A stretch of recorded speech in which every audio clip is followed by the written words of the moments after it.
त्या निमित्ताने आता मी माझ्या सत्कार करत असताना आपल्या अध्यक्ष साहेबांनी त्यांच्या कॅबिन मध्ये घेऊन गेले आणि हातात एक मला निवेदन दिलं.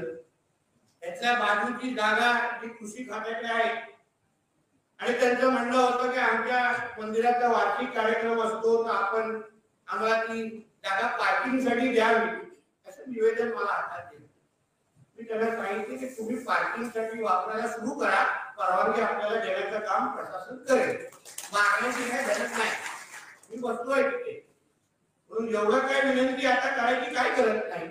हिंदू समाज आणि धर्माच्या अनुसार ज्या ज्या गोष्टी आपल्याला अपेक्षित आहेत त्या सगळ्या गोष्टी आता आपल्या सिंधुदुर्ग जिल्ह्यामध्ये पहिल्याही व्हायच्या आणि ह्या पुढेही होणार, अजून भक्कम पद्धतीने होते. मंदिरं ही आपली ओळख आहे. इतिहासाचा पूर्ण प्रवास अगर आपण पाहिला तर मुळात सगळे हिंदूच होते. आपण सगळं पूर्ण जग हे हिंदूच्या दृष्टिकोनातून आपण प्रवास करत करत इथपर्यंत आलो आहे. ते मग मुघलांनी मुघलांनी पहिला त्यांचं राज्य करायचा प्रयत्न केला. पण एक आपण लक्षात घेतलं पाहिजे, जेव्हा जेव्हा इस्लामिक आक्रमण आपल्या देशावर झालेलं आहे, समाज आपल्या इथे झालेला आहे, तेव्हा तेव्हा कधी माणसांवर हल्ले केले नाही, कधी अन्य सामाजिक संस्था बंद पडले नाही. सर्वात महत्वाचं ते त्यांनी टार्गेट ज्याला केलं त्याला मंदिराला केलेलं. त्याचं काय कारण आहे? कारण त्या इस्लामिक राज्य घटनेला चांगल्या पद्धतीने माहिती होतं की आपल्याला ह्या भारतावर या हिंदुस्थानावर अगर राज्य करायचं असेल तर सर्वात पहिले तुमचे मंदिरं उद्ध्वस्त करा, मंदिरं ताब्यात घ्या आणि मग या हिंदुस्थानाला आपण इस्लामिक राष्ट्र आपण करू शकतो. ही भावना तेव्हापासून चालून आलेली आहे.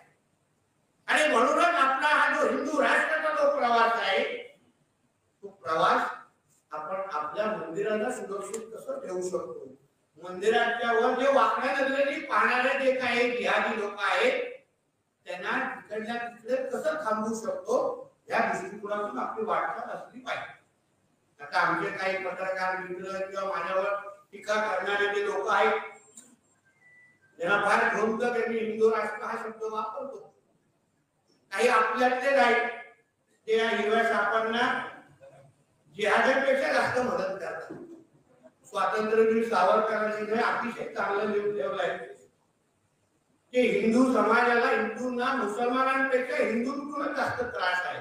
त्याच्यातले हे काही लोक आहेत जे मला विचारतात की आता तुम्ही मंत्री आहात, तुम्ही कसं हिंदू राष्ट्र म्हणू शकता, हे संविधानात बसलेलं ना बसणार नाही. पण कदाचित त्यांना आपलं संविधानात कळलं नसेल म्हणून ते आम्हाला असे प्रश्न विचारतात. जो डॉक्टर बाबासाहेब आंबेडकरांचा जो मूळ दावा होता संविधानाचा, जो पहिला त्यांनी ड्राफ्ट करून पहिला सुप्रूड केला, त्याच्यामध्ये सेक्युलर हा शब्दच नाही. सेक्युलर हा शब्द नंतर काँग्रेसने त्याच्यात टाकलेला आणि म्हणून आपला देश हा सेक्युलर आहे हे मानण्याची काही गरज नाही. आपला देश हा हिंदू राष्ट्रच आहे आणि हिंदू राष्ट्रामध्ये आपण राहतो हे स्वीकारून आपण आणि म्हणून आपण मंदिराबद्दल बोलत असताना मंदिरांना सुरक्षित ठेवणं, मंदिरांवर अतिक्रमण कमी करणं, मंदिरांमध्ये हिंदू धर्माचा प्रचार प्रसार अजून प्रभावी पद्धतीने होणं, यासाठी जे सरकार म्हणून जी व्यवस्था मागे उभी करायची आहे, प्रशासन म्हणून जे काही आपल्याला मागे उभं करायचं आहे ती जबाबदारी आमच्यासारख्या लोकप्रतिनिधींची आणि सरकारच्या प्रतिनिधींची आहे. आज गेल्या 2-2.5 वर्षामध्ये जवळपास 108 हिंदू सकल मोर्चामध्ये सहभाग होण्याची मला संधी मिळाली आणि त्या मोर्चे काढत असताना मग लव जिहादची काही प्रकरणं होती, भूमी जिहादची काही प्रकरणं होती, या सगळ्या प्रकरणाबद्दल वक्फ बोर्डची काही प्रकरणं होती. त्याच्यावर आम्ही तिथे मोर्चे काढले आणि त्या पीडित कुटुंबाला जाऊन भेटलो सकल हिंदू समाज म्हणून आणि त्याला न्याय देण्याचा आम्ही प्रयत्न केले. पण आश्चर्य असं वाटतं की हे इस्लामीकरण करणाऱ्या, जिहादीकरण करणाऱ्या लोकांची मदत कितपर्यंत झाली पाहिजे, हिंमत किती वाढली पाहिजे याचा अंदाज तुम्ही सगळ्या जणांनी घेतला पाहिजे, जेणेकरून आपल्याला कुठून धोका आहे याचाही अंदाज तुम्हाला लोकांना आला पाहिजे. म्हणजे आज आपल्या देशातल्या राज्यातल्या प्रमुख देवस्थानाकडे पण हे लोक नजर टाकायला ह्याची सुरू झालेली आहे. आज आपण राम मंदिर ह्यांच्याकडून मोकळं करून घेतलं, तो आज फक्त एक भाग झाला. पण आज आपल्या राज्यातल्या प्रमुख जे धर्मस्थळ आहे तिकडे हे लोकांनी हिंदी चादर टाकून अतिक्रमण करायला यांचे सुरू झालेलं आहे. काही मारुती मंदिर, मारुती देवस्थानाचे मंदिर असतील, आमच्या अष्टविनायक तिकडे असेल, असंख्य जे महत्वाचे जे धर्मस्थळ आहेत त्याच जागेवर हे लोकांना जाऊन अतिक्रमण करायचे आणि तिथे विवाद निर्माण करायचे. मला नेहमी वाटतं की तुम्हाला इस्लाम आणि जिहाद, तुम्ही इस्लाम बद्दल तुम्ही बोलता, तुम्हाला इस्लाम पसरवायसारखं वाटतं, तर तुम्हाला आमची मंदिराची जागा का भेटते? तुम्हाला मस्जिद मजार काय बांधायची असेल तर तुम्ही बाजूला एक मोकळी जागा स्वतः विकत घ्या आणि तिथे जागा, बाबा आम्हाला इथे मस्जिद विकत घ्यायची, तिथे उभी करायची आहे, मजार उभी करायची आहे. पण त्यांना ह्या सगळ्या गोष्टी करायच्या आपल्याच मंदिरांच्या जागेवर, आपल्याच हद्दीत, जेणेकरून उद्या मंदिराचा ताबा भेटला तर उद्या ते हिंदू धर्म कसा आपण समाजाला कसं कमी करू शकतो या दृष्टिकोनातून चालू असलेली यांची वाटचाल आहे. 2047 ला आपला हिंदू राष्ट्र आहे ना इस्लाम राष्ट्र बनवायचं आहे, त्याच दृष्टिकोनातून ही वाटचाल सुरू आहे. आणि त्या विरुद्ध उभं राहणं किंवा त्याचा सामना करणं किंबहुना त्याच्याबद्दल कडवट भूमिका घेणं ही आजचा हिंदू समाज म्हणून आपल्या सगळ्यांची खांद्यावर असलेली जबाबदारी आहे.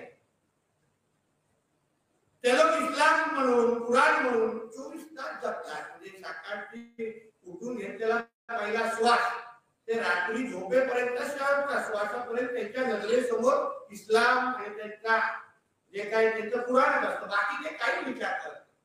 तुमच्या आणि आमच्यासारखं त्यांनाही भूक लागते, तुमच्या आणि आमच्यासारखं त्यालाही हाताला रोजगार लागतो, त्यालाही त्यांची घरं चालवायची असतात. पण जेव्हा धर्माचा जेव्हा विषय येतो तेव्हा ते इकडे तिकडे बघत नाही. तेव्हा कुठलाही अधिकारी महत्वाचा नाही, तेव्हा मैत्री महत्वाची नाही, तेव्हा भूक महत्वाची नाही, तेव्हा गरजा महत्वाच्या नाही, तेव्हा कुटुंब महत्वाचं नाही, तेव्हा फक्त धर्म महत्वाचा. ही भावना हिंदू समाजामध्ये येणं आणि या दृष्टिकोनातून आपण वाटतं एवढा कट्टरपंथीने आपण पुढे जाणं ही आज काळाची गरज आहे असं मला वाटतं. आणि हे ह्या मंदिर परिषदेच्या दृष्टिकोनातून आपण विचार करून ते घेऊन विचार करणं हे काळाची गरज आहे. आपल्या मंदिरांकडे कोणी वाटण्या नजरेने बघण्याची, म्हणजे बघणं हा लांबची गोष्ट आहे, विचार पण येऊ नये या बाबतीमध्ये आपण वातावरण तयार करणं गरजेचं आहे. आपले मंदिर आहे, आपल्या देवाचं स्थान आहे, तुम्ही वाटण्या नजरेने किंवा तिथे हिरवी चादर टाकण्याची हिंमत करताना कसं? हे जोपर्यंत हिंदू समाज म्हणून आपण कवच तयार करत नाही तोपर्यंत आपल्याला अशाच पद्धतीची मंदिर परिषद घेत राहायला गरज लागते. तरी मस्जिद परिषद बद्दल ऐकलंय का? गरजच नाही. कोण बघणार आपल्या नजरेने? त्यालाही माहिती आहे अशा बाबतीत कुठून कुठून अब्दुल असलम इस्लाम असे काय शंभर आजूबाजूची येतील आणि मग आपल्याला जिवंत ठेवणार नाही. तुम हमारे मस्जिद के तरफ बंदी नजर से देखा असं बोलून आपल्याला जिवंत न ठेवणं एवढं त्यांच्या धर्मामध्ये लिहिलेलं आहे. काफिर हा शब्द हा आपल्यासाठी वापरला जातो. एवढंच आपल्या नजरेसमोर त्यांच्यासाठी एवढंच आहे. मुस्लिम आणि काफिर एवढाच विषय आहे, दुसरा काही मधला विषय त्यांच्यासाठी नाही. आणि म्हणून या मंदिर परिषदेच्या निमित्ताने आपण सर्वजणांनी ही भावना, कडवटपणाची भावना निर्माण करणं ही आज काळाची गरज आहे. कोकणामध्ये तशी आहे, मी तुम्हाला अनुभवाने सांगतो. आपल्या इथे कोणी मंदिराकडे वाकड्या नजरेने बघण्याची हिंमतच करत नाही. त्याला माहिती आहे इथून ते मुंबईपर्यंत सगळे ते सगळे येतील आणि चिरफाड करून परत जातील. एवढे कवच आपल्या कोकणाच्या मंदिरावर फक्त जागृत राहणं फार गरजेचं आहे. जागृत. कारण आता कोकणात, सिंधुदुर्गात पण काही हल्लीत काही घटना व्हायला सुरू झालेल्या आहेत. त्याच्यावर बारकाईने नजर ठेवणं आणि त्याच्या वेळी हिंदुत्वाच्या विचाराच्या कार्यकर्त्यांपर्यंत ते विषय पोहोचवणं ह्या पद्धतीची एकजूट आजच्या काळात आपण दाखवणं ही फार गरजेचं आहे. मी तुम्हाला विश्वास देतो सरकार म्हणून आणि प्रशासन म्हणून 100% आपल्या सगळ्यांच्या बरोबर प्रशासन उभं ठेवण्याची जबाबदारी ही माझ्या आणि हा शब्द तुम्हाला या मंदिर परिषदेने तुम्हाला देतो. माझ्यासाठी प्रशासनामध्ये बसलेला कुठलाही अधिकारी हा माझ्या धर्मापेक्षा मोठा नाही, हा तुम्हाला शब्द इथे मी तुम्हाला विश्वास देऊ लागतो. हिंदुत्वाने विचाराचं सरकार आहे, आम्ही हक्काने सांगतो. हिंदू समाजाने हे सरकार निवडून आणलेलं आहे. हिंदू समाज म्हणून आम्ही मंत्री आणि हे प्रशासन म्हणून आम्ही तिथे बसलेलो आहे. म्हणून हिंदू समाजाचं पहिले हित बघितलं जाईल आणि मग दुसऱ्यांना बोललं जाईल, ही सरळ स्पष्ट भूमिका आमच्या सरकारची आहे. सरळ स्पष्ट भूमिका. म्हणून उगाच कुठलाही लागून चालणाऱ्या विषयामध्ये कमी पडणार नाही. लाभ कोणाचे होणार.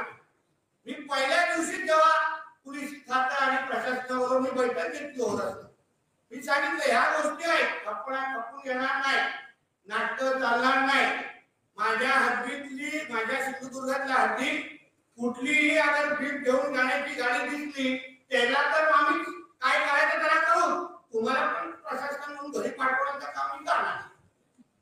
कारण प्रशासनाची अगर मर्जी नसेल तर ह्या गोष्टी होऊ शकत नाही. आम्हाला मानवाला होऊ शकत नाही.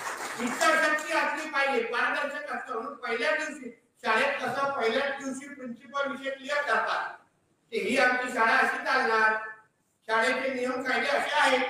तसं पहिल्या 2-3 दिवसामध्ये ओरसमध्ये कलेक्टर कार्यालयामध्ये बसलो आणि सरळ शाळेचे हे आपले नियम आहेत. आता प्रिन्सिपल जो हेडमास्टर बदललेला आहे तो हिंदुत्व विचारायचा आहे.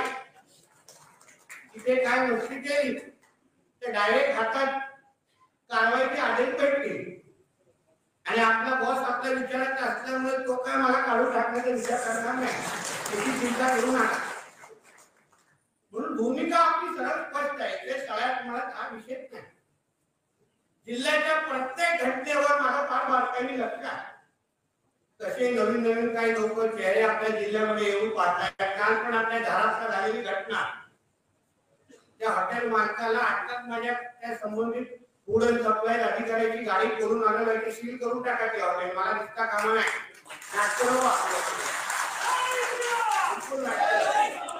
म्हणून मंदिर परिसराच्या निमित्ताने आपल्याला विश्वास आहे, हिंदू समाज म्हणून सिंधुदुर्गची भूमी आपल्या जे जे काय आपण इकडचा सेवक म्हणून, पालकमंत्री मंत्री नंतर आपण मी सेवक म्हणून मी आपल्याला विश्वास देतो. सरकार प्रशासन सगळं आपला बरोबर आहे आणि त्या दृष्टिकोनातून धर्म आणि समाजाला बळकट करणं. मंदिरा संदर्भात तुम्हाला कुठल्याही गरजा काही तुम्ही टाळा. आता आपल्या सिंधुदुर्ग किल्ल्यावर असणाऱ्या राजेश्वर मंदिरासंदर्भात सांगितलं, तसं मी त्या यांच्या संपर्कात रोज मी त्याच्या फोनवर संपर्कात कालच दुपारी बोलतो. माझ्या व्हॉट्सअपवर मला फोटो पाठवत असतात. झाले 10-15 वर्ष. मी काय आपला एकदम तो हाय लेवल असा पॉलिटिशियन नाही, आपले कार्यकर्ते आहे. सगळ्यांच्या संपर्कात व्हॉट्सअप माझ्याशी कोणी बोलू शकतो, संपर्क करू शकतो, बाकी आहे.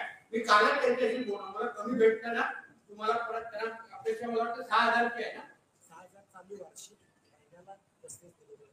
त्याचं कसं वाढवण्याच्या दृष्टिकोनातून सरकार म्हणून मंत्रालय स्तरावर असेल, प्रशासन स्तरावर सगळी मदत होईल आणि त्यांना भरघोस अशी निधी कशी त्यांच्यापर्यंत पोहोचेल ही जबाबदारी माझी असते. म्हणून या सगळ्या गोष्टी अतिक्रमणावर आपण फार बारकाईने लक्ष ठेवलं पाहिजे. काही गोष्टी आमच्या रेडारवर आलेल्या आहेत सिंधुदुर्गात. काही लोकांनी उगाच पसरवलेलं आहे. म्हणजे पहिली 10 वर्ष अगोदर तेवढी होती, आता थोडे पाय कसे पसरले त्याचे मूळ नकाशा मी मागून घेतलेला आहे. आता हे जे एक्स्ट्रा जे मेकअप लागलेलं आहे ते सगळं काढण्याचं काम आपण करू. उगाचचे लाड आम्ही सहन करणार नाही. म्हणून या सगळ्या बाबतीमध्ये भूमिका आमची फार सरळ असते. तुम्ही आमच्यावर संवाद, माझ्याबरोबर संवाद ठेवा, माझ्याशी बोला, माझ्याशी संपर्क करा. पालकमंत्री म्हणून मी जिथे जिथे आहे हे आपल्या तालुक्यात निहायचं मी येणारच आहे. पूर्ण प्रशासन तिथे येणार आहे, फक्त मी येणार नाही. काय होतं, ओरसच्या खुर्च्या प्रभाकरची एवढ्या चांगल्या दिलेल्या आहेत, तिथून पण उठत नाही. आता खुर्च्यात काढून येणार, माझ्या गाडीत वस्तू घेऊन जाणार आहे. यायला लागेल लोकांचे सेवक आहोत. ओरसमध्ये बसण्यासाठी आम्हाला पण ही पदं दिलेली नाही, लोकांसाठी गाण्यासाठी. कारण का थोडा मागच्या माझ्या व्यक्तीला ओरसला यायचं असेल ते गाडी खर्च किती लागतो, तेवढं ह्या अधिकाऱ्यांचे फोनचे बिल पण नसतात. तुम्हाला सांगतो, हे सगळं प्रशासन म्हणून, या राज्याच्या प्रतिनिधी म्हणून, सरकारच्या प्रतिनिधी म्हणून आम्ही आपल्या बरोबर आहोत. एक विषय विचार राज्याच्या देश पातळीवर आपण सगळ्या जणांनी हिंदू समाज म्हणून करायला पाहिजे. ह्यांचा कसा वक्फ बोर्ड आहे, जिथे जिथे आल्यावर आपला बोर्ड लावून टाकतात, त्याच्यावर आपले आदरणीय पंतप्रधान आता अमेंडमेंट चांगली आणताय. आमचा विश्वास आहे की कदाचित या अधिवेशनामध्ये वक्फच्या कायद्यामध्ये अमेंडमेंट निश्चित पद्धतीने आमचे पंतप्रधान पार पाडतील. पण मला वाटतं कुठेतरी देश तळावर पण अशी चर्चा सुरू आहे की वक्फ जसं त्यांचं आहे तर आपलं पण सनातन बोर्ड असलं पाहिजे आणि त्या दृष्टिकोनातून आपण वाटतात. मग आपण पण हजेलीच्या बाहेर जाऊन सनातन बोर्डचा बोर्ड लावतो. ते आम्हाला आहे बरोबर आहे. मग आपलं पण जामा मस्जिदच्या बाहेर सनातन बोर्ड लावतो काय हरकत नाही. आम्हालाही बघून दे तर ते काय बोर्ड लावण्या अगोदर आम्हाला विचारत नाही. तसं मग आमचा पण सनातन बोर्ड जेव्हा तयार होईल तेव्हा सगळे आमचे हिंदू असतील आणि मग सैनिक जेव्हा बोर्ड लागतील ना तेव्हा मग पाकिस्तान मध्ये बसलेला अब्बा आठवेल. सगळ्या गोष्टी आता हिंदू धर्म म्हणून हिंदू राष्ट्र म्हणून या दिशेने आपण आपली वाटचाल करू. आम्ही सगळेजण आपल्या बरोबर आहोत. हे परत परत आपल्याला विश्वास या निमित्ताने मी देतो. मंदिर परिषद म्हणून जे काही विषय आपण माझ्याकडे पाठवाल माझ्या संपर्कात राहा मला निवेदन द्या त्याला 100% प्रतिसाद देण्याची ग्वाही आणि शब्द या निमित्ताने मी आपल्याला देतो. आपण तर माझ्या संपर्कात असतात जेव्हाही भेटतात तर किमान 10 निवेदन हातात देतात. किमान कधी 9 भेटलेले नाही 10च्या 11 झालेले आहेत 9.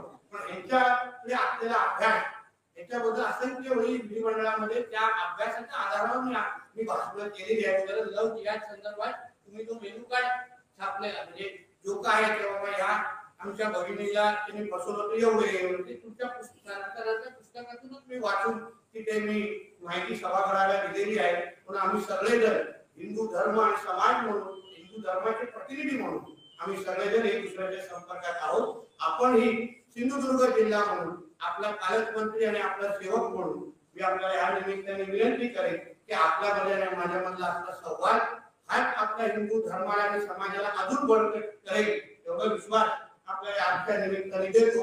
इथेच थांबतो. जय हिंद जय महाराष्ट्र आणि जय जय श्रीराम.